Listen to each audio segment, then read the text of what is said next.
questions in this chapter. So in CET you can expect 3 to 4 questions in this chapter. NEET, last year there were 5 questions. Before last year there were 6 questions. So 6 into 4, how many you can calculate. So the chapter carries maximum weightage. You need to study the chapter thoroughly. All the aspects like the structure of DNA, different components of DNA, the different experiments that were conducted to prove that the DNA is a genetic material, that is Griffith experiment, then confirmation Avery-McCarthy experiment, that is biochemical characterization of genetic material, then Hershey-Chase experiment, then replication of DNA, different enzymes involved in the replication with their function, the experiment to prove the semi-conservative mode of DNA replication, then the structure of transcription unit, different types of RNA with their function, the process of transcription, the different enzymes that are involved in the transcription process, post-transcription modification, that is capping, tailing and splicing with the mechanism and what exactly is done during the process. Then the genetic code, the characteristic features, the translation process, the different steps in the translation process, the function of each type of genetic material there, then the gene regulation operon with the different genes and their function, what type of gene regulation is it. Then you need to study the Human Genome Project, the salient features of Human Genome Project as well as DNA fingerprinting technique. So study your textbook thoroughly. Along with that you can refer the running notes. You can also solve the question paper which I have given while conducting the weekly test. Okay. So today's class will be discussing some of the important questions in the chapter. And look at the first slide. If there are 999 bases in an RNA that code for a protein with 339 amino acids and the base at the position 109 is deleted such that the length of the RNA becomes 998 bases, how many codons will be altered? So, how many bases are there?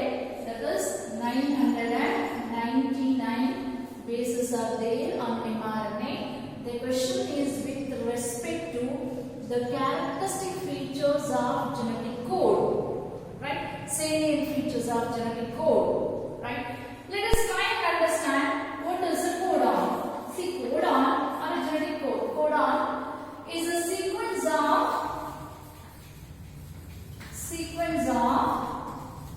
3 nucleotides. Sequence of 3 nucleotides on mRNA that specify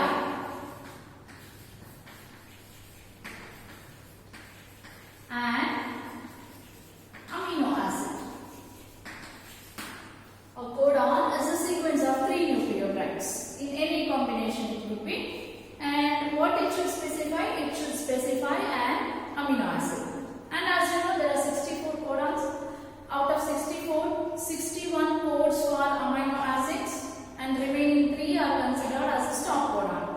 Now, these bases that are present on the mRNA and the combination of 3 nucleotides that specify an amino acid are arranged continuously on mRNA and are non-overlapping. Say, for example, if I write an mRNA here, see like this, 5 prime, 3 prime, and nucleotide sequences are like this. They are always read in a combination of 3. There is no overlapping, right? This specifies the first codon. The first codon specifying first amino acid, second codon, third codon, fourth, fifth, like this so on. Right? They are non-overlapping, they are always read continuously as a combination of 3, and all of them will be specifying an amino acid if they are not stop codons. Now what is the question? There are 999 bases. So if the number of bases are 999, how many codons will be there? 999 divided by 3, right? So that means they will be specifying, or there will be 333 codons. 333 codons will be specifying how many amino acids? 333 amino acids. Now, the base at the position 109 is deleted. Which one? Imagine this is the base at the 109, 901. So then 902, 903 like this. Imagine this is 901, 902, 903. Which base is deleted? The base at the position 901 is deleted. So till here it is 900, isn't it? Right? 900 means 900 divided by 3. 3 threes are, right? Base at the position 109 is deleted. So how many codons will be there? 3 threes are 0, 0. 300 codons will be there. Base at the position 901 is deleted. Then after this, the reading will be 902, 903, 904 will be 1 codon. Isn't it? Then 905, 906, 907 will be other. So now how many codons will be altered? That means 333 minus 300. How many are altered? 33. Option B, 33. That is, once you delete 901, all the codons after 901 will go on altering. Getting? This is a deletion. Say, your textbook has a beautiful example. Ram has a red gap. What happens if one letter is deleted? What happens if 2 letters are deleted? That example you can refer. From the region of deletion or from the region of addition of a nucleotide, all other codons reading will be altered. Getting? So how many will be altered? 33 codons will be altered. Option B is the right answer. Then during DNA replication, Okazaki fragments are used to elongate, right? The DNA replication is a process where an exact copy of a parental DNA will be generated. And in majority of the higher organisms, DNA is linear, double-stranded in nature, and DNA replication is semi-conservative. That is, one of the strand will be retained, parental strand is retained. Using the information present on the parental strand, the new strand will be synthesized. And DNA replication is always, or both the strands of DNA will be copied simultaneously. And which is the main enzyme involved in the DNA replication? DNA polymerase 3 is the main enzyme involved in the DNA replication. And this enzyme can copy both the strands of DNA simultaneously. Both the strands will be copied simultaneously. Now look at how exactly it happens. Say this is 5 prime, 3 prime, then 5 prime, 3 prime. We have 2 strands. The beginning, the 2 strands will be separated by breaking the hydrogen bonds present between the nitrogen bases by an enzyme called helicase. Right? Helicase will be moving like this. If it is moving like this is the region of opening of replication fork.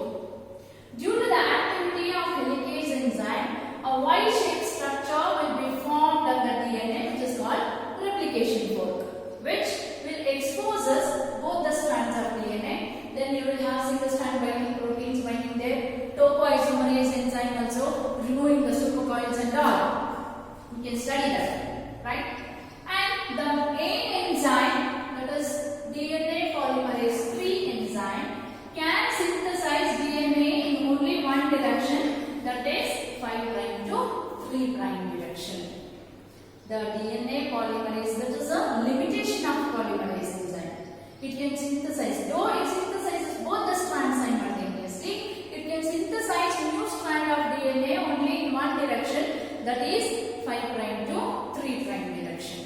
So, on one of the strands, where parental strand is from 3' to 5', the DNA is synthesized continuously, beginning from 5', moving towards the 3', because you need a 3' hydroxyl end to add new nucleotide. Whenever 3' hydroxyl end is present, the new nucleotides will be added there. Getting? So, on one of the parental strand, a parental template that begins from 5' to 3', sorry, 3' to 5', DNA is synthesized continuously, and this strand is called continuous strand, or it is called leading strand. Continuous, or it is called leading strand, where the DNA is synthesized continuously. On the other strand, because it has an orientation 5' to 3', template is 5' to 3', and as DNA can synthesize new, polymerase can synthesize new strand on only one direction, here the synthesis of new strand of DNA takes place away from the replication fork. This is the direction of movement of replication fork. This is the opposite direction. So on the other strand, the DNA replication takes place in the form of small fragments, which are called Okazaki fragments, which measures around 300 to 400 base pair length. And the synthesis of Okazaki fragment always takes place away from the region of opening of replication fork. And this strand is called discontinuous or lagging strand. It is called discontinuous strand or the lagging strand, and the synthesis of the discontinuous or lagging strand is always away from the replication fork, and these small fragments are called Okazaki fragments, which are later joined by the ligase enzyme. Now look at the options. During DNA replication, Okazaki fragments are used to elongate the lagging strand towards the replication fork. This is wrong option because lagging strand is away from the replication fork. Leading strand away from the replication fork. Okazaki fragments are not synthesized on the leading strand, so the second option is also wrong option. The lagging strand away from the replication fork. See here, this is the lagging strand, and they are synthesized away from the replication fork. So option C is the right answer.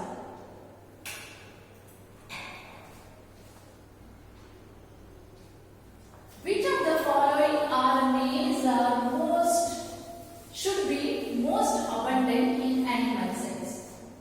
And RNA, as you know, there are three types: mRNA, messenger RNA, that carry the information from DNA and forms the RNA, or information present on the DNA will be copied to form an RNA, as it carry the information to synthesize amino acids, which is called messenger RNA.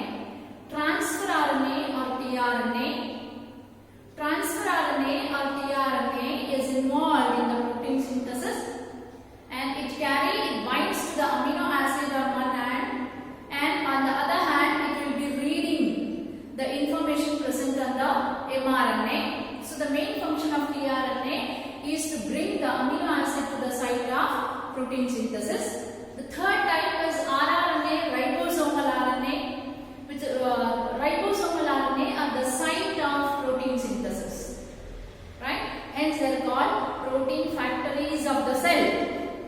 Now, if you see the different concentration of RNAs in the cell, rRNA for the ribosomal RNA, the percentage of ribosomal RNA in a cell is around 70 to 80%. The percentage of tRNA is around 15%,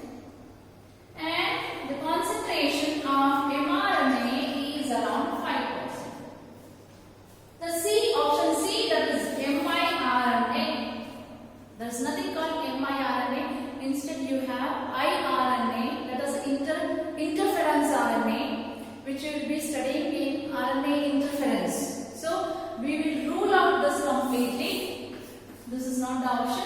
And you have three other types of RNAs present in the animal cell. That is tRNA, mRNA, rRNA. Here you can see the concentration of each type of RNA is present in a cell. The maximum amount is rRNA, which is around 70 to 80%. So the right answer is D, rRNA. Spliceosomes are found in the cells of. Spliceosomes are the special structures that are involved in a process called splicing. And these spliceosomes are composed of a special type of RNA called snRNA, that is small nuclear RNA, and proteins called small nuclear ribonucleoproteins, snRNPs. Spliceosomes are structures composed of a special type of RNA called snRNA, small nuclear RNA, and proteins called small nuclear ribonucleoproteins. These together forms a structure called spliceosomes. And now what is splicing? Splicing is removal of introns, that is non-coding sequences in a gene, and joining of exons. It is removal of introns and joining of exons. Where does it take place? It takes place in the monocistronic genes. Monocistronic genes are genes that specify single polypeptide gene, right? The introns which and monocistronic genes are also called split genes. Monocistronic genes are also called split genes. Why are they called split genes? Because coding sequences are interrupted by non-coding sequences. Coding sequences are called exons, non-coding sequences are called introns. And since the coding sequences are interrupted by non-coding sequences, they are called split genes. And monocistronic genes are the split genes are characteristic feature of eukaryotes. So in all eukaryotes, monocistronic genes are present. And during a process called splicing, all the introns are removed and all the exons are joined. And the spliceosomes are the structures that are involved in the process of splicing. So obviously, the spliceosomes are present in all the eukaryotes and they are absent in the prokaryotes. And this was 2018 NEET question. Now, if you see here, fungi is a eukaryote, so this is not an option. Animals again eukaryotes, not an option because spliceosomes are present both in fungi as well as animals. The question is spliceosomes are not found in. Now plants again eukaryotic organisms, they have split genes, so spliceosomes are present. The bacteria which are prokaryotes and all the prokaryotes have polycistronic genes. That is, single gene will specify or code for more than one polypeptide gene. And they don't have introns in them. So, bacteria, option C, bacteria is the right answer as introns are absent in their genes. They don't contain introns and hence there is no process called splicing in them. Hence, the spliceosomes are absent in bacteria. The association of histone H1 with a nucleosome indicates. So again, the histone proteins are the special proteins that are rich in lysine and arginine. They are basic positively charged proteins rich in lysine and arginine and are involved in histone proteins are involved in packaging of genetic material.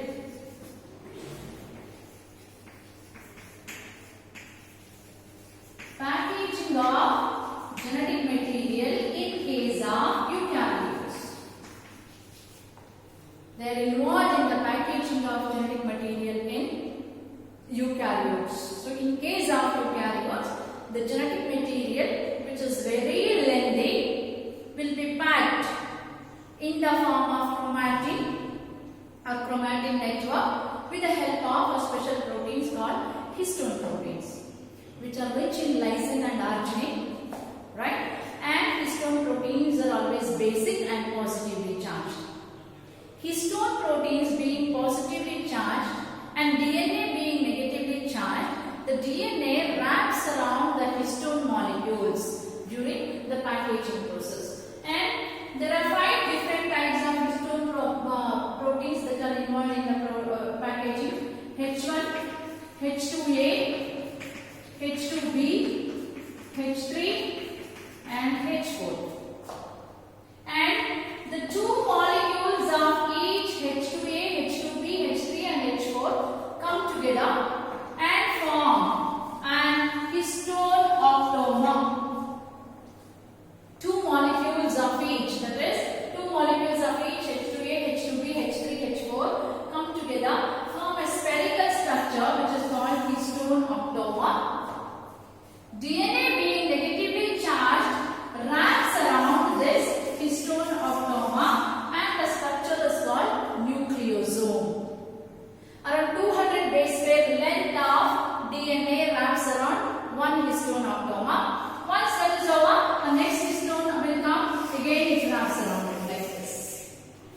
And the first one, H1. H1 histone associates with the DNA that is present between the 2 nucleosomes. And this DNA is called linker DNA. H1 associate with the linker DNA. The question is, the association of H1 histone with the nucleosome indicate that. So, when does H1 histone associate with the linker DNA? When the DNA packaging is completed. Once the nucleosome is formed, then the H1 histone associate with the linker DNA, which is around 80 base pair length. Right? So, which indicates DNA replication is occurring. No, when the DNA replication is occurring, the DNA dissociates from the histone octamer. Wrong option. The DNA is condensed into a chromatin fiber. Yes. So when the DNA wraps around the nucleosome, the nucleosomes in the nucleus are called chromatin network. So when the DNA is condensed into a chromatin fiber, H1 histone associates with it. The DNA double helix is exposed? No. When it is exposed, histones are not associated. Even during transcription, histone is not associated. Right? So, when does this packaging takes place? When the DNA is wrapped around the nucleosome, then the H1 as histone binds to the linker DNA. So, option B is the right answer. Taylor conducted an experiment to prove the semi-conservative mode of chromosome replication on. So, in your textbook, there is an experiment called Michelson and Stahl experiment, right? With heavy isotope of nitrogen, N15 nitrogen, if you remember. And the Michelson and Stahl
H3-thymidine, that is heavy isotope of hydrogen, is called triated. Triated thymidine was used to prove semi-conservative mode of DNA replication in which plant? The plant is called Vicia faba. So option B is the right answer. Whereas Mason's and Stahl experiment was on a bacteria called Escherichia coli. Then next slide. Which of the following RNAs act as a structural RNA as well as ribozyme in the bacteria? Again, in bacteria also there are different types of RNAs, that is mRNA, tRNA, rRNA, and some of the rRNA can also act as enzymes. Some rRNAs can act as enzymes, and rRNAs that act as enzymes are called ribozyme. So what are ribozymes? RNA that act as enzymes or RNA that have a catalytic property are called ribozyme. Now the question is on bacteria. Bacteria, you have the ribosome, which is the 70S type of ribosome is present in bacteria. This 70S type of ribosome is again composed of a larger subunit 50S, the smaller subunit 30S. And ribosomes, as we have discussed earlier, are a combination of rRNA and proteins. So in 50S type of larger subunit, you have 23S rRNA, 5S rRNA, along with this some proteins. And 30S is composed of 16S rRNA, along with that proteins. So out of these three types of rRNA, that is 23S rRNA, 5S rRNA and 16S rRNA, 23S rRNA, which is a component of larger subunit of ribosome, has enzymatic property. And the enzyme present in the 23S rRNA is called peptide transferase enzyme.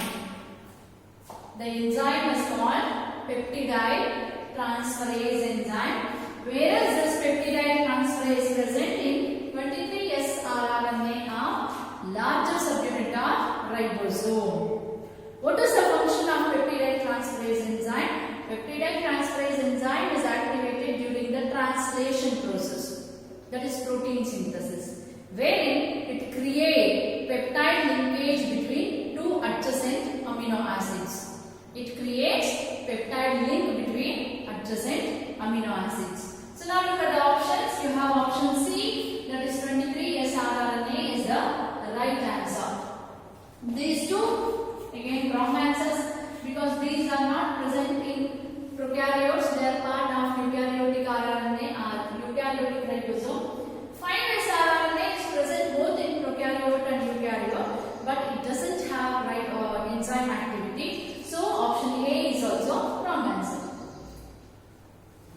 A molecule that can act as a genetic material must fulfill the traits given below, except, that is, you need to find out which one is the wrong statement in this. Now, there are 4 criteria a molecule should fulfill in order to behave as a genetic material. That is, it should be chemically stable, chemically and structurally stable, chemically less reactive, structurally more stable. The second, it should express itself in the form of a Mendelian character. Then it should provide scope for slow mutation, and also it should be capable of generating its own replica. Now look at the statements. It should be able to express itself in the form of a Mendelian characters. As I mentioned, is one of the major criteria that a material should fulfill in order to behave as a genetic material. So this is the right one.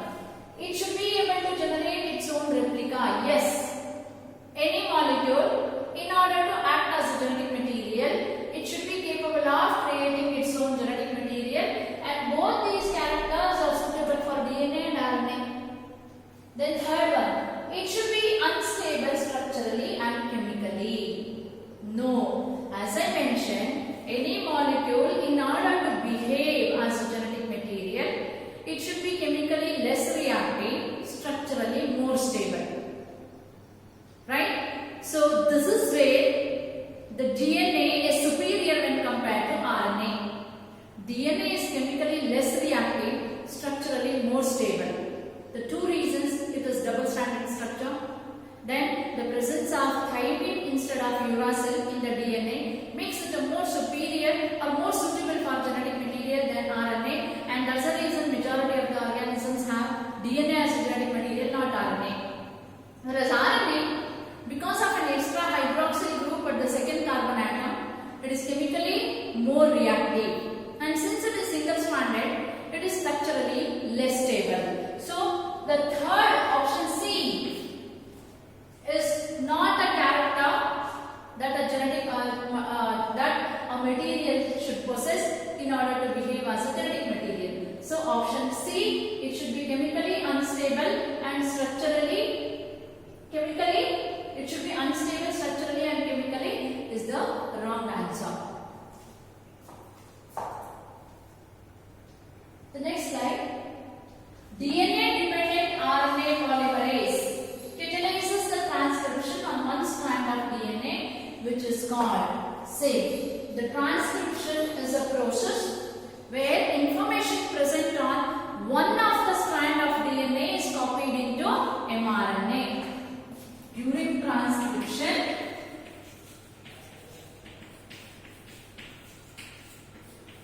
information present on one of the strands of DNA is copied into mRNA. See, the word one of the strands is very important. Unlike that of DNA replication, where both the strands of the DNA are copied, during transcription only one strand of DNA is copied. Right? So when you have double strand DNA like this, 3 prime, 5 prime, 3 prime, 5 prime. Right?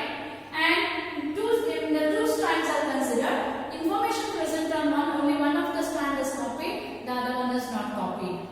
And the enzyme DNA dependent RNA polymerase, or commonly called just RNA polymerase, like that of a DNA polymerase, can carry out the transcription in only one direction, that is 5 prime to 3 prime direction.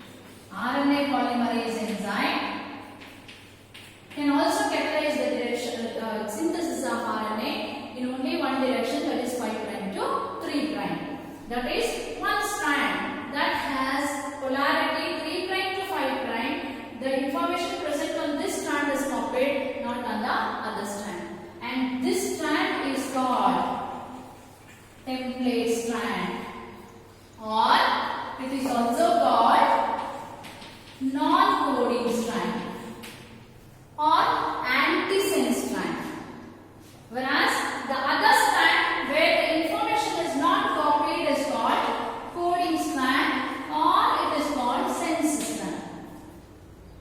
The other strand, which begins from 5 prime to 3 prime, which is not copied during transcription, is called coding strand. The strand which is copied is called template strand. Now look at the options. It is called template strand, coding strand, alpha strand, anti-strand.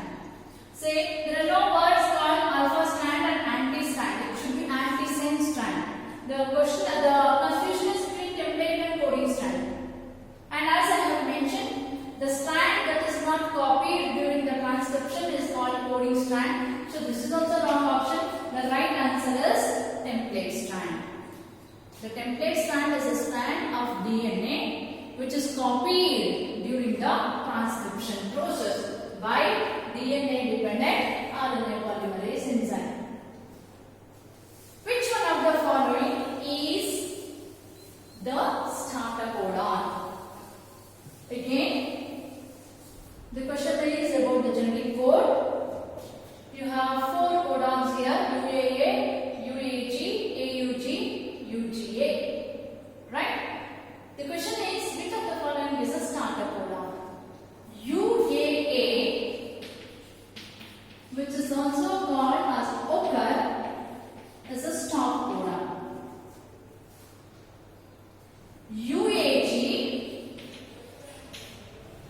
which is also called AMBER, is a stop codon. And UGA, Opal it is called, is also stop codon. Which one is left here? AUG. AUG has a dual function. It acts as an initiator codon, or also called start codon. That is the codon from which the translation process begins. Right? So AUG acts as an initiator, a start codon, and also codes for amino acid methionine. So it has a dual function. So option C, AUG, is the right answer, because all others, that is OCR, AMBER and Opal, are the stop codons. Which of the following is required as an inducer for the expression of lac-operon? So the question is on gene regulation. Right? Gene regulation is a process where a specific gene is switched on or switched off depending on the requirement of the cell. Right? The genes that are present in our body can be classified into constitutive genes or housekeeping genes that are expressed always. The second group are called regulatory gene that are switched on when it is required by the cell and are switched off when it is not required in the cell. Right? Lac-operon, the question is on lac-operon. Lac-operon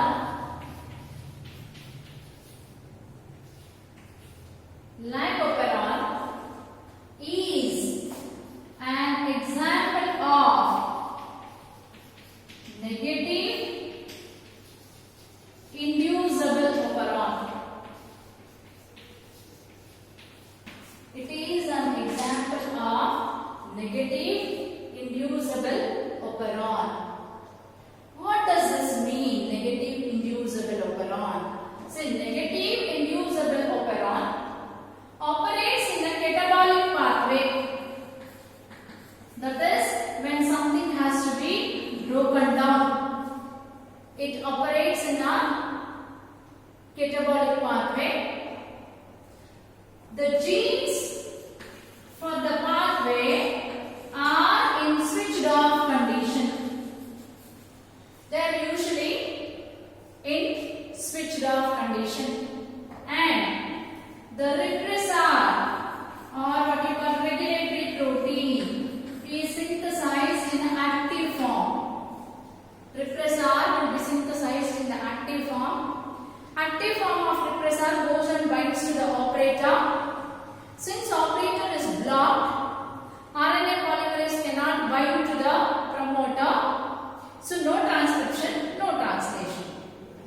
When does this operon gets activated? Operon gets activated in presence of an inducer molecule.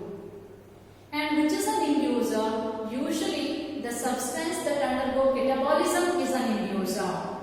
In lac-operon, lactose is a substance that undergoes that undergo catabolism. Or lactose is a molecule that has to be broken down with the expression of lac-operon. So, in presence of an inducer molecule, lac-operon gets activated. So, which molecule can act as a inducer for lac-operon? Lactose or allolactose, an isomer of lactose. Here, you don't have option allolactose, only lactose is present. So, we go with the option A, lactose as an inducer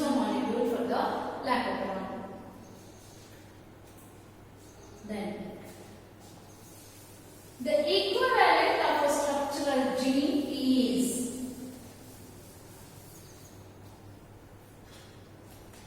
The equivalent of such structural genes means what is the other name for the structural gene? Let us look at the option. Muton.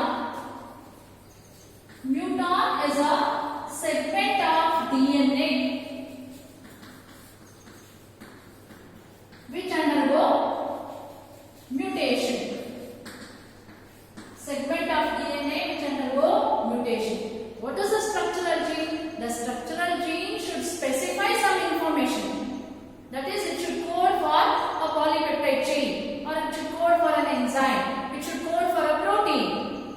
Now, muton is a segment of DNA that undergo mutation. There is nothing to do with the expression of a gene. So, muton is a wrong option.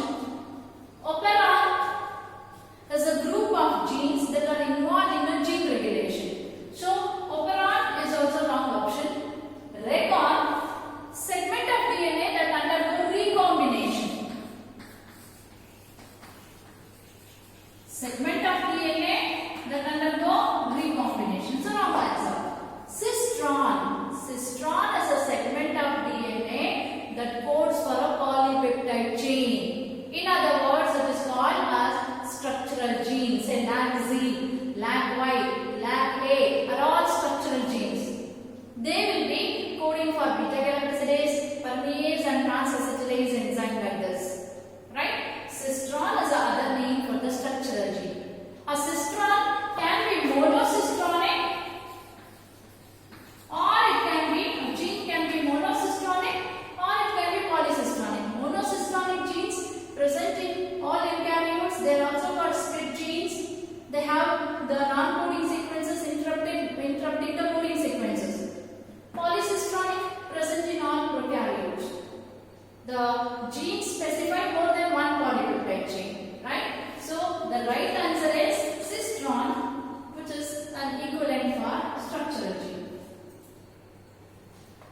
A complex of ribosome attached to single strand of RNA is known as. Again, this is seen during the translation process. I have told you earlier also. In case of prokaryotes, many ribosomes are seen attached to single mRNA during translation. In case of prokaryotes, many ribosomes are attached to single RNA during mRNA during translation, and such a complex of ribosome attached to single strand of RNA is known as polysome. Polypeptide is a sequence of amino acids. Wrong option. Okazaki fragments comes during the replication. These are the small stretches of nucleotides. Wrong option. Polymorph, a common term for any long chain. Wrong option. So polysome is the right answer. Which of the following is not applicable to RNA? A question related to structure of RNA. Heteros not applicable it is. Heterocyclic nitrogenous base, like that of a DNA, or both DNA and RNA which are nucleic acids. They are composed of a pentose sugar, nitrogen bases and a phosphate group, isn't it? Right? So DNA has a deoxyribose as a sugar, RNA has a ribose sugar. Both DNA as well as RNA have heterocyclic nitrogenous bases. Heterocyclic, they are composed of nitrogen as well as carbon. Say adenine, guanine, cytosine, thymine are the nitrogen bases present in the DNA. Adenine, guanine, cytosine, uracil are the bases present in the RNA. So heterocyclic nitrogen structures bases are present in RNA. Complementary base pairing, like that what we see in the DNA. Adenine always pairs with the guanine. The adenine always pairs with the thymine. Guanine always pairs with the cytosine in case of DNA. RNA, though it is single-stranded in nature, whenever complementary base pairs come opposite to each other, they can undergo hydrogen bond formation. The same thing you have studied in RNA interference, where the expression of a gene or expression of mRNA is silenced by synthesizing complementary RNA. Or you can remember the structure of the RNA, cloverleaf model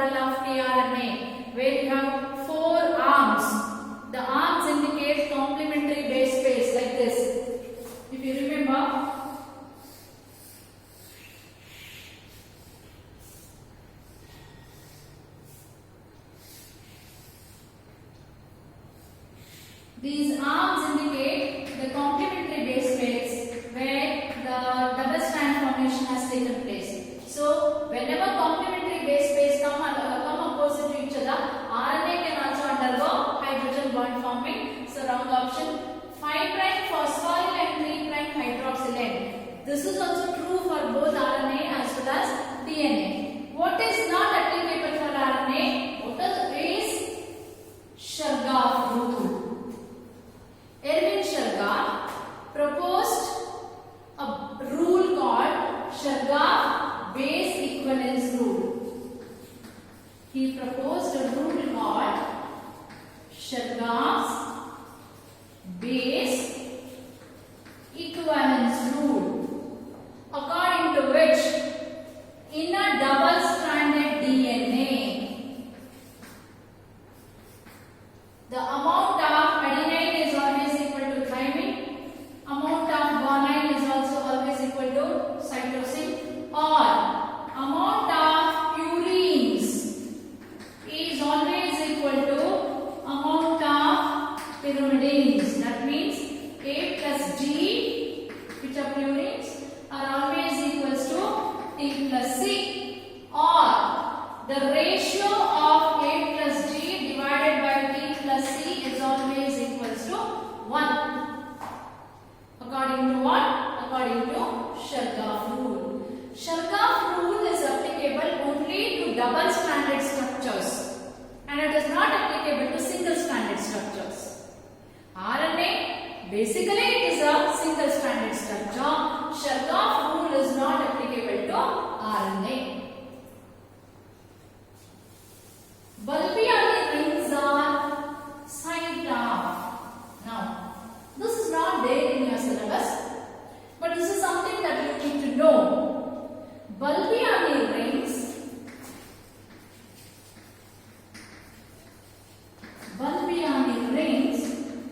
are morphological structures.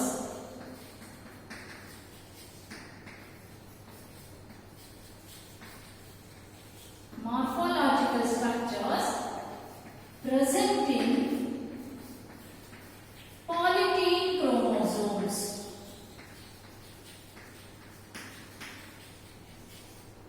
These are the morphological structures present in the polytene chromosomes. What are polytene chromosomes?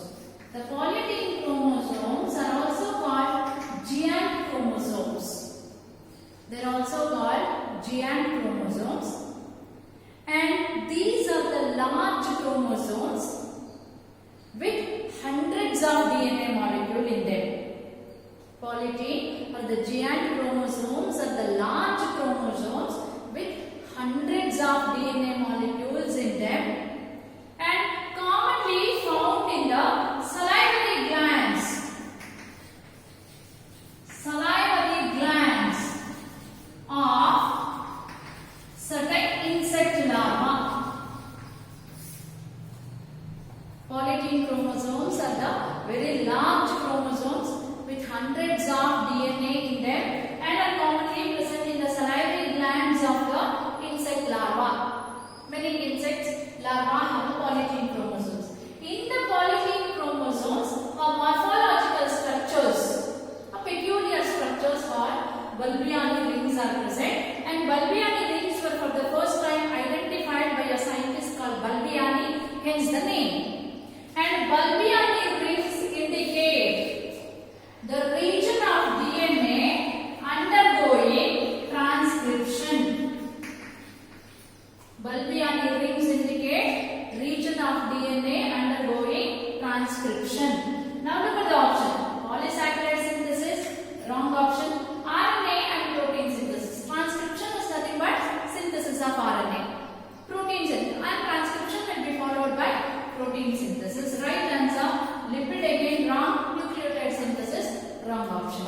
During the transcription process, in the polytene chromosomes or ring-like structures will be formed, and those rings are called Bulbily rings. They indicate the region of DNA which is undergoing transcription and protein synthesis.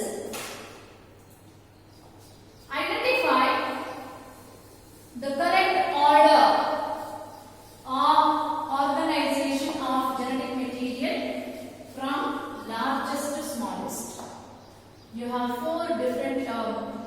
components given there. So let us look at each one. Genome is a haploid DNA content of a cell. Haploid DNA content of a cell. Human beings, if you consider, we have 46 chromosomes and diploid in nature. And genome is 23 chromosomes. Haploid content of DNA in a cell is called genome. So that is 23 chromosomes in our cell will be a genome. Right? Chromosomes. A genome is composed, in human example only I am taking. A genome is composed of chromosomes. Right? The next one, genes. Genes are the segment of DNA that codes for a polypeptide chain. Right? And where are the genes located? The genes are located on the DNA. DNA are organized in the form of chromosome. The last is nucleotide. DNA is composed of individual units called nucleotide. That is a deoxyribose sugar, a nitrogen base and a phosphate group together is called nucleotide. So larger to smaller will be, first is a genome, haploid content of genetic material, and this is again composed of many chromosomes. Chromosomes are nothing but DNA associated with the histone proteins, followed by a gene. A single DNA or single chromosome may contain many genes in it. For example, chromosome number 1, around 2000 plus genes are present in them. Then the DNA is composed of a monomers called nucleotide. So largest to smallest is genome, chromosome, gene and nucleotide.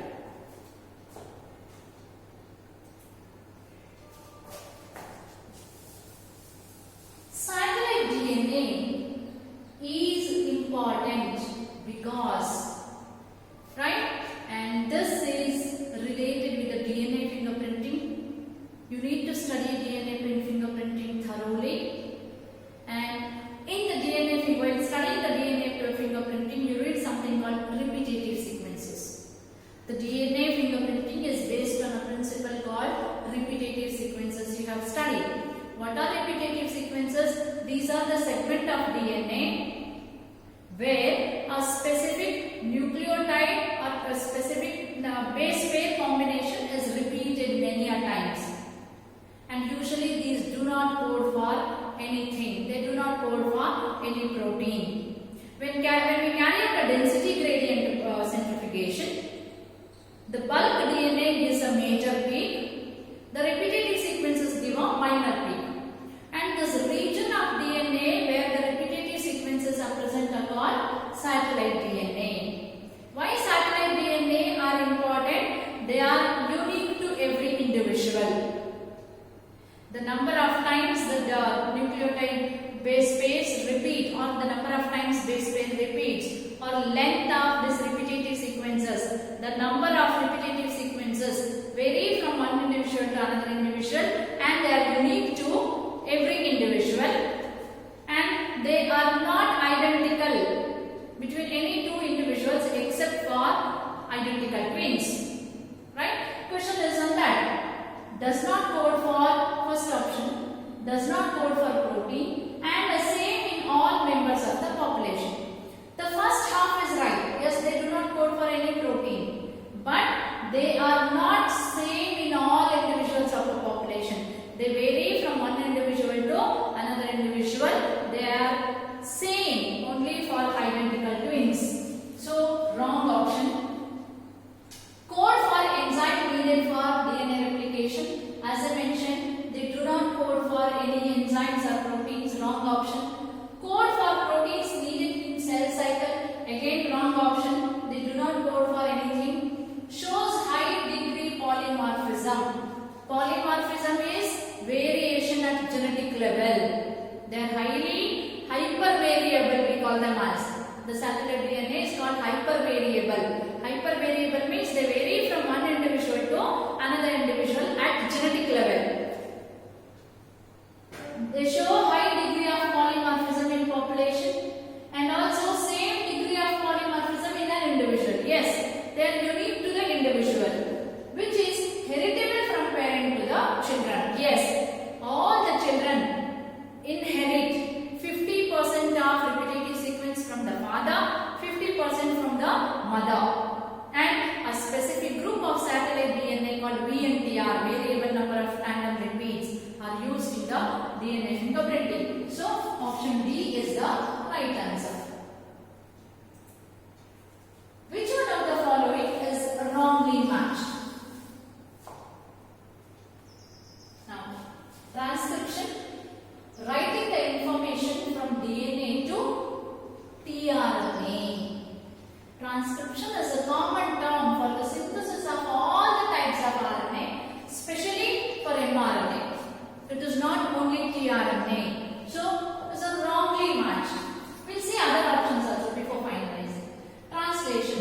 Using information in mRNA to make protein. Yes, the information present on the mRNA will be read, and the amino acids that are specified by the codons on mRNA will be added, joined together to synthesize the protein. So this is rightly matched. Repressor protein binds to the operator to stop the enzyme synthesis. This I explained earlier. When the repressor is synthesized in an active form, it goes and binds to the operator gene, blocking the transcription. So right option. Operon, structural gene, operator gene, and the promoter gene. Yes, we have two groups of genes in operon: regulatory gene, or we call as a functional gene, and the structural genes. This is also right. So the wrongly matched one is the transcription, writing information from DNA to tRNA. Option A is the wrong answer. Transformation was discovered by the transformation, which is a type of genetic recombination and is defined as the process of uptake of naked DNA by a cell. The process of uptake of naked DNA by a cell is called translation. The process of translation for the first time was discovered by Frederick Griffith, and he was working with a bacteria called Streptococcus pneumoniae, which causes pneumonia in mammals. Right? The two types of bacteria you have studied: the R strain or the rough strain, which is not pathogenic, which doesn't cause disease when injected into the mice. S strain or the smooth strain, where the capsule is present on the cell wall and is a pathogenic form. And if you recollect the Griffith experiment, Griffith conducted experiments in many steps, and in one of the steps, all the S strain bacteria were killed and was mixed with the R strain bacteria. The mixture was injected into the mice. The mice, which was not supposed to develop a disease because all the S strain bacteria are killed, surprisingly developed pneumonia and died of pneumonia. When autopsy was done, or when autopsy was carried out, Griffith could find out that some of the R strain bacteria were converted into S strain bacteria in the mice body. And he for the first time concluded that something from heat-killed S strain bacteria is entering into the live R strain bacteria and transforming R strain into S strain, and the thing that is converting R strain into S strain could be genetic material, and that was the transforming experiment that was carried out, or transformation experiment that was carried out by the Griffith. Hence the transformation was for the first once discovered by Griffith. Watson and Crick, wrong option. They proposed a double-helix structure of DNA. Hershey Chase conducted an experiment on bacteriophage to prove that DNA is genetic material. So wrong option. Measles and Starr, they worked to explain semi-conservative mode of DNA replication in E. coli. So that is also wrong answer. Which is the right answer? Frederick Griffith is the right answer. Which enzyme will be produced in a cell mutation in the LAC-Y gene. Nonsense mutation is a mutation that stops the translation process or that inserts a stop codon in a gene. Okay, since the stop codon is inserted in the gene will not be expressed, enzyme will not be synthesized. So they are asking nonsense mutation in the LAC-Y gene. So let us have a look at LAC operon. The structure of a LAC operon. You have a promoter gene, regulatory gene, operator gene, promoter gene once again, and an operator gene, and a structural gene LAC-Z, LAC-Y, and LAC-A. I stands for regulatory gene. This produces repressor protein. P stands for promoter region, the region to which RNA polymerase binds and carry out the synthesis or carry out the process of transcription. O is the operator gene. Repressor can bind to the operator in its active form, and operator acts as a direct switch to control the expression of the structural genes. All these three, that is LAC-Z, LAC-Y and LAC-A, are the structural genes. LAC-Z synthesizes or codes for beta-galactosidase enzyme. LAC-Y codes for permease enzyme, and LAC-A codes for trans acetylase enzyme. Now the question is, there is a nonsense mutation in the LAC-Y cell. Nonsense mutation is a mutation that incorporates a stop codon. So if a stop codon is inserted in the LAC-Y gene, which enzyme will be produced? So the transcription begins from here, it continues, beta-galactosidase is synthesized. Once the beta-galactosidase is synthesized, there is a stop codon here, the transcription process stops here. So once if the transcription stops, translation process stops here. Say mRNA is produced, there is a mutation here, the translation process stops here. If the translation process stops in the LAC-Y gene itself, and which is the enzyme that is produced? It's only beta-galactosidase. Permease cannot be produced because there is a mutation here. Trans-acetylase is also not produced because there is a stop codon. RNA polymerase will stop there, it cannot move forward. There is a stop codon there, the protein synthesizing machinery stops there. It cannot move forward, so information present here is also not translated. So only beta-galactosidase enzyme is produced when there is a nonsense mutation in the LAC-Y gene.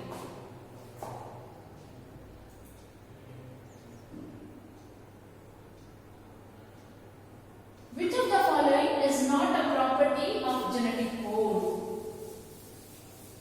Again, properties of genetic code. If you recollect, there are 5 or 6 major properties of a genetic code.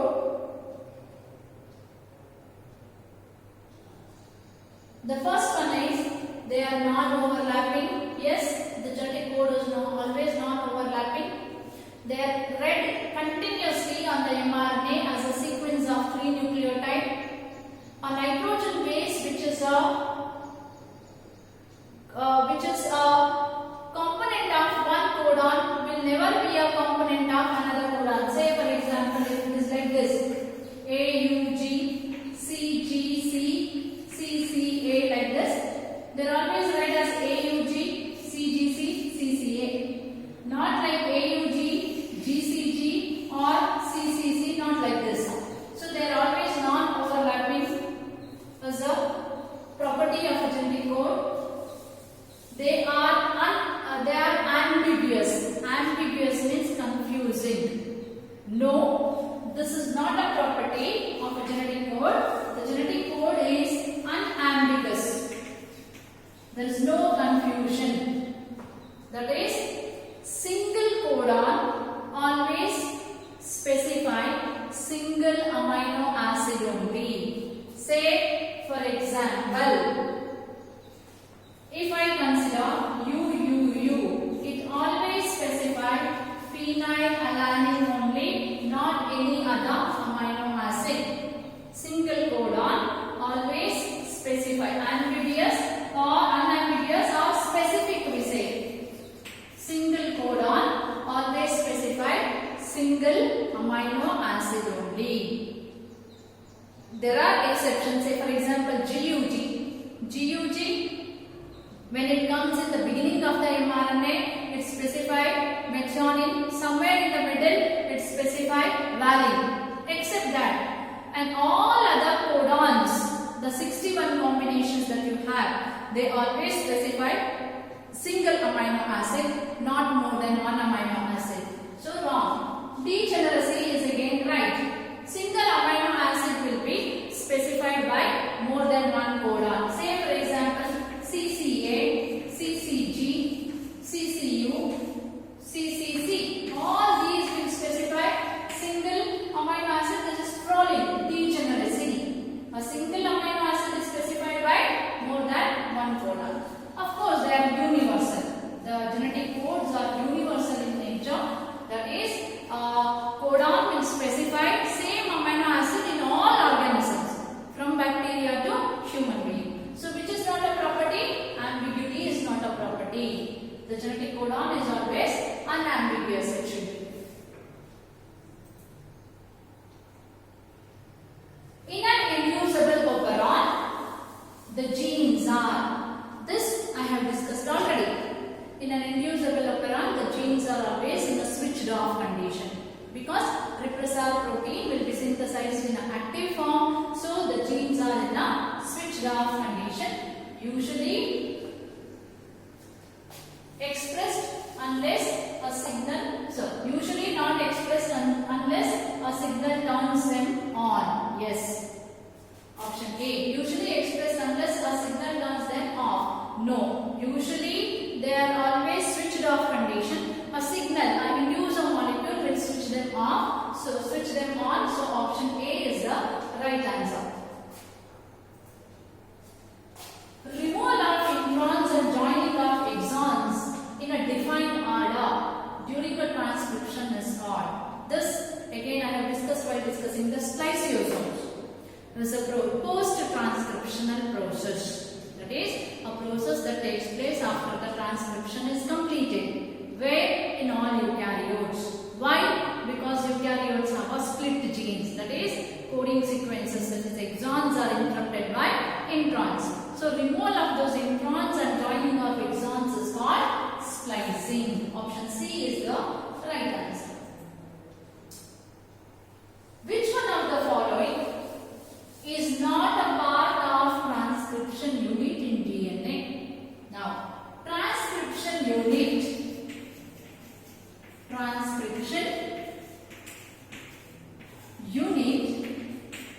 is a segment of DNA that undergo transcription.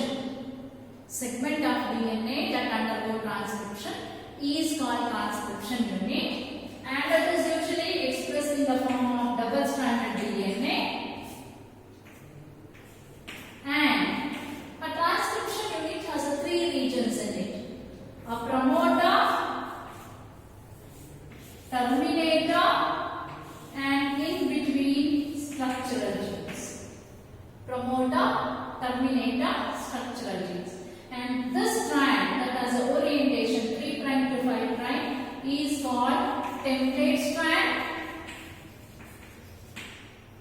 The other strand is called coding strand. This references of template strand and coding strand is made with respect to binding of promoter and terminator. Promoter always binds to 5' region of the coding strand. Terminator is always at the 3' region of the coding strand. So a transcription unit will have promoter, terminator and structural genes. Now look at the options. An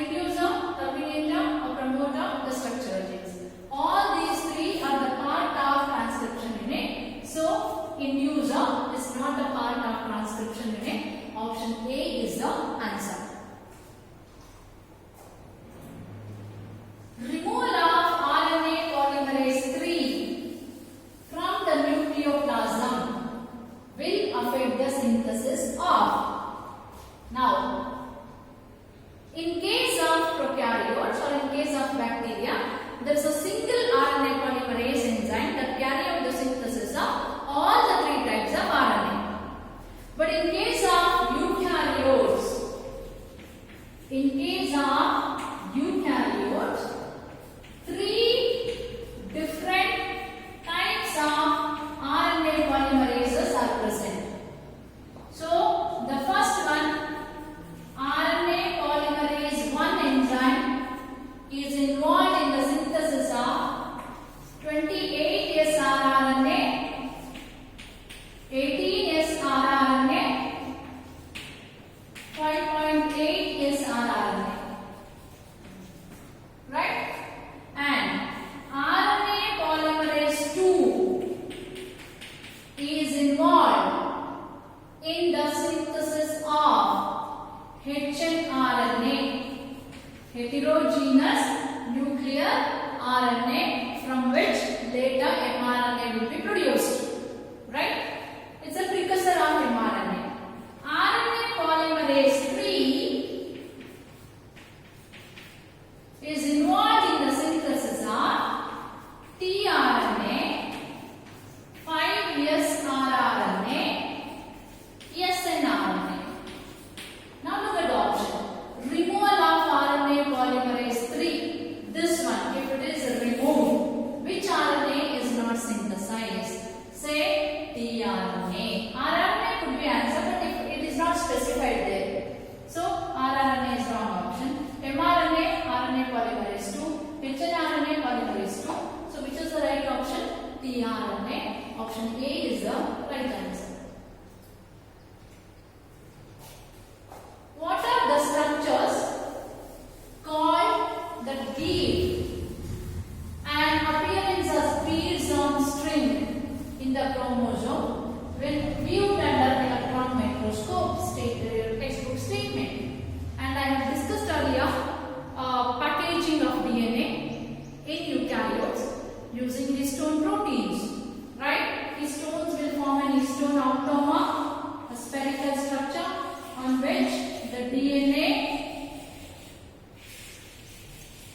wraps around like this. And these are beads on string-like structure. The repeated beads on string-like structures are called nucleosome. A nucleosome is a histone automa associated with the DNA molecule. Option C is the right answer.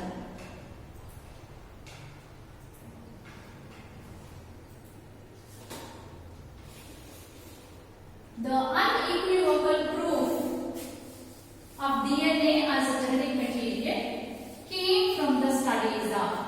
So the first experiment that was conducted to prove the nature of genetic material was Griffith experiment. The Griffith experiment was continued by Avery, McLeod, McCarthy, the biochemical characterization of genetic material.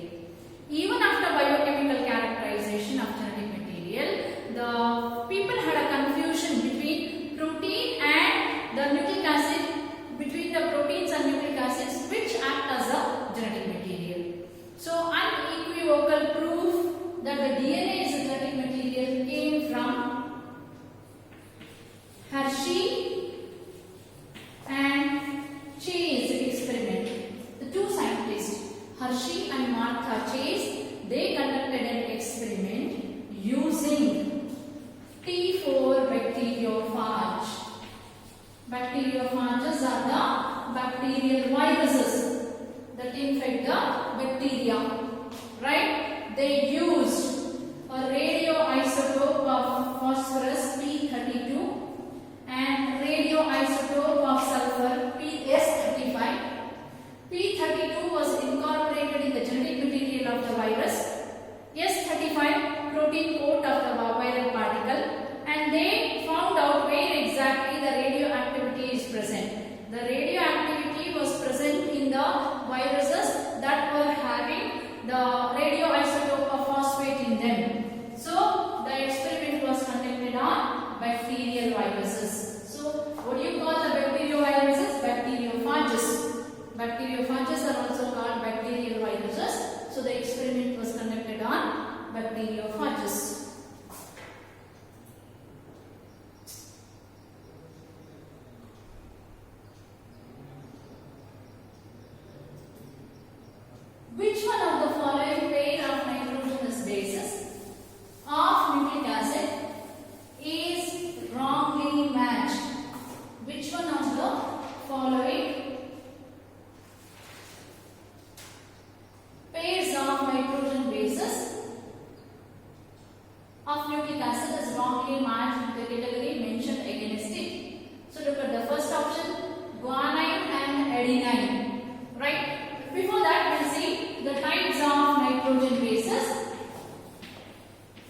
adenine and thymine are the purines. Adenine is a purine, thymine is a cytosine, so they are wrongly matched.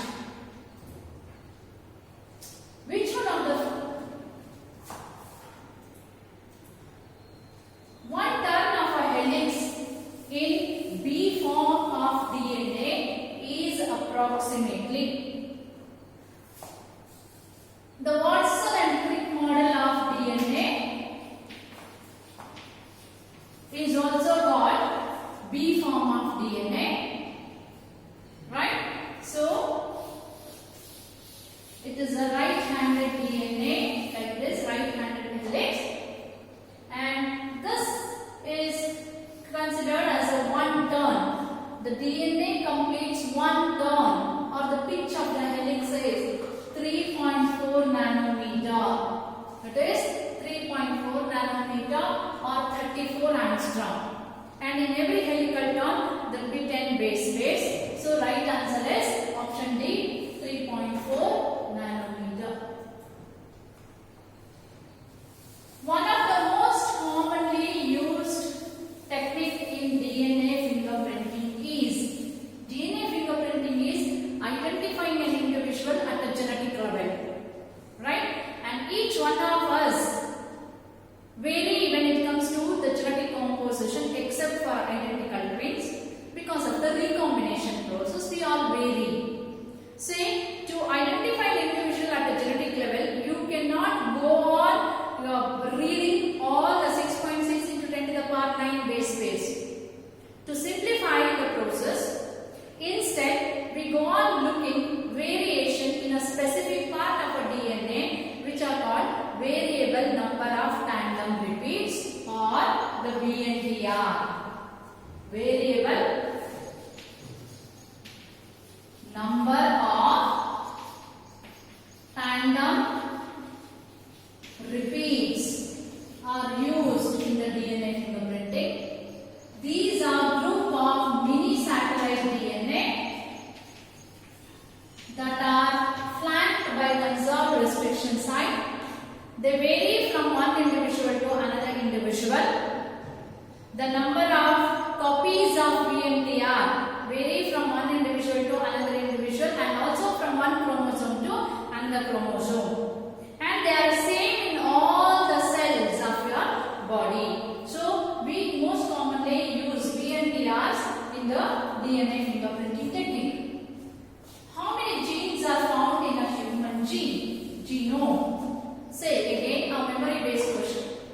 And after the completion of Human Genome Project, it was found out that a human genome has around 30,000 genes in comparison to the earlier estimated number 80,000 to 90,000, 70 to 80,000 genes were estimated. But at the end of Human Genome Project, the number of genes that were identified is 30,000, much less than the expectation. And the function of 50% of the genes are still unknown. Which of the following does not code for any proteins? Microsatellite, exons, mini satellite, both A and B. Exons, the coding sequences of DNA. And satellite DNA can be two types, microsatellite and mini satellite, depending on the number of base pairs present. Microsatellite, the number of repeats are vary from 1 to 6 base pair. Mini satellite, 11 to 60 base pairs. And both are type of satellite DNA. And as I have explained earlier, satellite DNA do not code for any protein. So both A and B is the option. Haploid content of human genome is, genome as I mentioned is a haploid content of genetic material. The total number of nucleotides or total number of base pairs present in human being is 6.6 into 10 to the power 9 base pairs. The length of genetic material in human being is 6.6 into 10 to the power 9 base pairs. This is diploid. So haploid will be obviously 3.3 into 10 to the power 9 base pairs. Option D is the right answer.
So with this question I will be completing the discussion of this chapter and study textbook.